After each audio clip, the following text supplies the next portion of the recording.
A long walk to freedom Nelson Mandela की एक autobiography है। इसमें वह अपार्थाइड और इसके विरुद्ध अपनी लड़ाई के अनुभव को एक्सप्रेस करते हैं।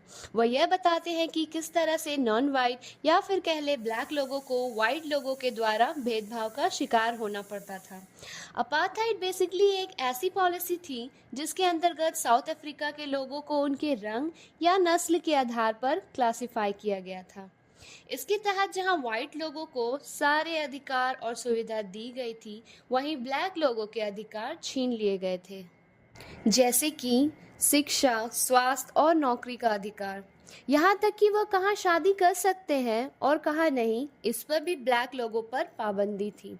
इसी अपार्थाइड या फिर नस्ल भेद के विरुद्ध नेल्सन मंडेला और उनके साथियों ने एक लंबी लड़ाई लड़ी और फाइनली 1994 में एक लोकतांत्रिक देश बनाने में कामयाब हुए। इसी अपार्थाइड या फिर नस्ल भेद के विरुद्ध नेल्सन मंडेला और उनके साथियों ने एक लंबी लड़ाई लड़ी और फाइनली 1994 में एक लोकतांत्रिक देश बनाने में कामयाब हुए। वह 1994 में साउथ अफ्रीका के पहले ब्लैक प्रेसिडेंट बने। ये तो थी चैप्टर की बैकग्राउंड स्टोरी। अब हम आते हैं चैप्टर पर। नेल्सन मंडेला 10 मई 1994 को एक ब्राइट और क्लियर दिन बुलाते हैं। ऐसा इसीलिए कि यह दिन साउथ अफ्रीका के इतिहास में एक महत्वपूर्ण दिन था। साउथ अफ्रीका के लोगों को आज के दिन एक नई आशा मिली थी, जहां सभी नस्ल के लोगों को भेदभाव से आज़ादी और बराबरी का अधिकार मिला। शपथ समारोह साउथ अफ्रीका के प्रिटोरिया में सैंडस्टोन के बने एम्फी थिएटर में संपन्न हुआ। इसमें विभिन्न देशों के बड़े बड़े विशिष्ट अतिथिगण और साथ में उनकी बेटी जिनानी भी शामिल थी। शपथ लेने के बाद नेल्सन मंडेला अपने भाषण को शुरू करते हैं। उनका भाषण कुछ इस तरह है।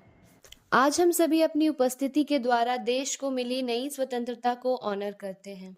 एक लंबी और असाधारण ह्यूमन डिजास्टर के बाद मिले स्वतंत्र समाज पर पूरी मानवता को गर्व होगा।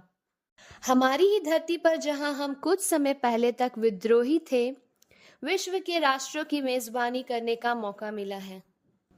हम अपने देश के लोगों के साथ मिलकर न्याय, शांति और मानव गरिमा की विजय पर अपने सभी अंतर्राष्ट्रीय अतिथियों को धन्यवाद देते हैं।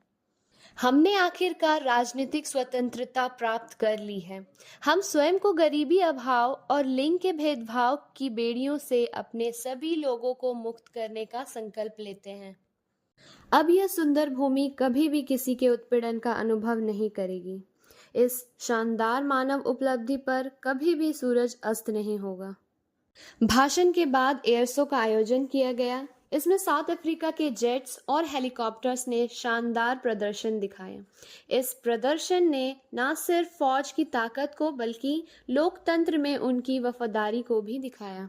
आज जबकि ऊंचे पदों पर बैठे जनरल्स मुझे सैल्यूट कर रहे हैं और अपने वफादारी की शपथ ले रहे हैं, इस बात को मैं बखूबी समझता हूँ कि यही जनरल्स कुछ सालों पहले मुझे सैल्यूट ना करके अरेस्ट कर लेते।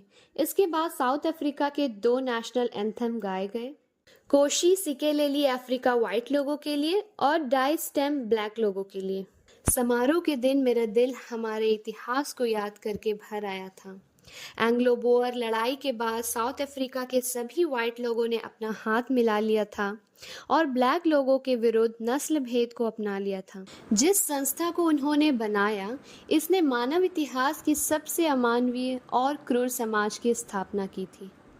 अब 20वीं सदी के आखिरी दशक में इस क्रूर सिस्टम को हमेशा के लिए हटा दिया गया है और ऐसे सिस्टम से बदल दिया गया है जो रंग के आधार पर भेदभाव न करके सभी को बराबरी का अधिकार देते हैं। यह दिन जो हमें नसीब हुआ है, यह हमारे हजारों लोगों की तकलीफों और बलिदान का नतीजा है। मुझे इस बात का अफसोस है कि साउथ अफ्रीका के उन देशभक्तों को मैं धन्यवाद नहीं दे सकता और ना ही वो देख सकते हैं कि उनके बलिदान से देश को क्या मिला है।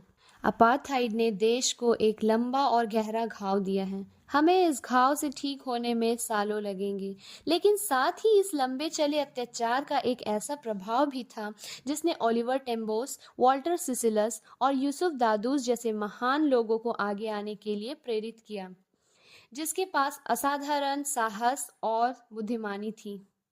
इस धरती के नीचे वैसे तो बहुत कीमती मिनरल्स और जेम्स दबे हैं, लेकिन मैं मानता हूँ कि यहाँ के लोग हीरे से भी ज़्यादा बेहतर और सच्चे हैं।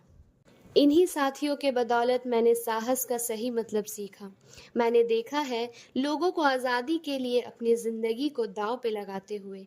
मैंने ऐसे लोगों को भी देखा है जो बिना झुके या टूटे हुए टॉर्चर को सहते हैं।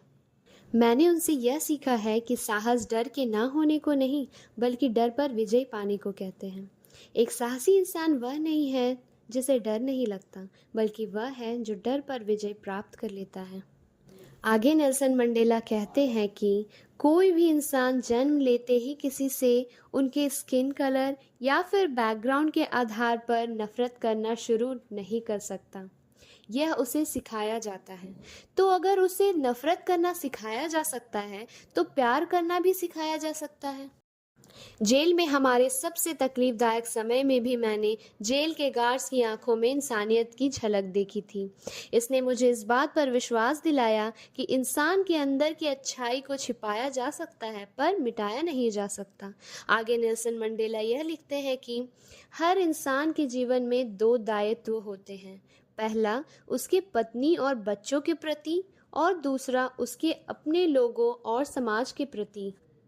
एक सभ्य समाज में किसी भी इंसान के लिए दोनों दायित्वों को पूरा कर पाना संभव है, लेकिन साउथ अफ्रीका में मेरे जैसे लोगों के लिए यह कर पाना लगभग असंभव था। मेरे जैसे लोगों को ऐसी कोशिश करने के लिए सज़ा दी जाती थी तथा परिवार और समाज से अलग कर दिया जाता था। जब मैंने अपने लोगों के प्रति अपने दायित्व को पूरा करने की कोशिश की, तो मुझे एक बेटे, एक भाई, एक पिता और एक पति के रूप में अपने दायित्व को पूरा करने से रोक दिया गया। हालांकि जन्म के साथ मुझ में स्वतंत्रता की भूख नहीं थी। मैं तो अपनी नज़र में स्वतंत्र ही पैदा हुआ था। मैं स्वतंत्र था खुले मैदान में दौड़ने के लिए, नदी की धारा में तैरने के लिए और बैल की सवारी करने के लिए, जब तक मैंने अपने पिता की आज्ञा मानी और अपने लोगों की परंपरा का पालन किया। मुझे किसी भी तरह की परेशानी नहीं थी। लेकिन धीरे धीरे जैसे मैं बड़ा हुआ, मैंने देखा कि मेरी स्वतंत्रता तो एक भ्रम थी। मैंने जाना कि मेरी स्वतंत्रता तो पहले ही छीनी जा चुकी थी। ना सिर्फ मेरी, बल्कि मेरे जैसे सभी लोगों की स्वतंत्रता छीनी जा चुकी थी। यह एक ऐसा समय था जब मैं अफ्रीकन नेशनल कांग्रेस में शामिल हुआ, और मेरे लिए मेरे जैसे लोगों की स्वतंत्रता की भूख मेरी खुद की स्वतंत्रता की भूख से ज़्यादा बढ़ चुकी थी। इस सोच ने मुझ में एक नई जान डाल दी थी, और इसने मुझे एक डरे हुए इंसान से एक बहादुर और निडर इंसान में बदल दिया। मुझे अपने घर और परिवार को छोड़कर एक मॉन्क की जिंदगी जीने को विवश होना पड़ा। अब मैं एक बागी बन चुका था, जिसे खुद और अपने लोगों के लिए लिमिटेड फ्रीडम नहीं चाहिए थी। मैं जानता था कि अत्याचार करने वाले और सहने वाले दोनों ही कैदी हैं। जिस तरह से एक जेल का कैदी है, तो दूसरा संकुचित सोच और भेदभावपूर्ण विचार का कैदी है। दोनों को ही इस कैद से आज़ाद करने की ज़रूरत थी। तो ये था a long walk to freedom का हिंदी एक्सप्लेनेशन। मिलते हैं आपसे अगले वीडियो में। तब तक के लिए goodbye and take care.